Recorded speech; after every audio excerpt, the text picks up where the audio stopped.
Karibu tena guku gwa Kikuyu Daily News na ngikorwo mugeni tweka wa gusubscribe niguo tunyitanire na thengio wima thutha wa Edday Nderitu kurekereria gathenema gake gathenema karia gatigite Akenya hamwe na mafans make na maithori maingi Kieha na me very emotional. Edday akiaria ria mbere USA na kumbura ndeto cia ruo ruria onetio na kugererio mahinda maria ari kihiko-ini giake na muini muthigari wa gakundi ko Mũbatha Abraham oikaine ta Samido. Maruo maria Edday augite no Ngai tu ungimenya kana Ngai tu nowe uwi marito maria agereirio makiria kuma muthenya uria muthuri wake agire na thiriti cia wendo nja wa kihiko kiao na gucoka kugia na ndugu yake wendo na muteti wa kiri Karen Nyamu aria ndugu yao irekereirie na gutanahirwo na ciana igiri kahi na kairitu uria turaga Edday muno kuona Edday ndaheagwo gitio giake kihiko-ini giki ta first wife na maundu maria makoretwo makionekana guku nenda-ini gatagati ka atumia aya eri a Samido no icanjama dramas na gucokaniria miario o mundu akiruira muini uyu na thutha wa Edday Nderitu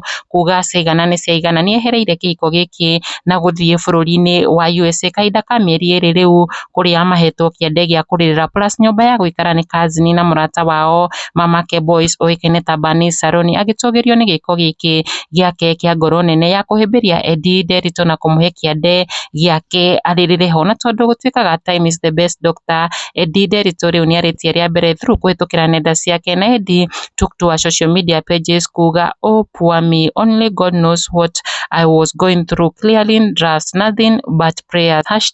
#power of prayers na kurumireria na video yake iria aiyirwo ni Kieha akiririkana mathina na morito agereirio gathenema karia gatigite arumiriri yake na Kieha amwe makiuga ndagecirie gucoka guku bururi-ini tiri-ini uria umuonetie ruo na maithori matongoirio ni Katerina uria ugite haki Edday usijaribu kurudi Kenya, this land has shown you every type of pain a woman can go through. Woi akira Edday Nderitu ndagacoke Kenya mathina-ini maria maririthitie ngoro yake. Onake Grace Bogwa akauga sometimes holding does more damage than letting go, akinyita mbaru giko giki kia Edday kweherera kihiko giake kuona despite all her efforts to make her marriage work no wira wa tuhu na kumutiga na maithori furthermore. Na ndeto njega ni ati Edday aritie ndeto ici akiririkana maruo na mathina maya o riria augite very soon niagukorwo aki-announce na kuithuria ndeto cia uhotani wake na kuma guku metha-ini itu twauga all the best. Kikuyu Daily News, subscribe.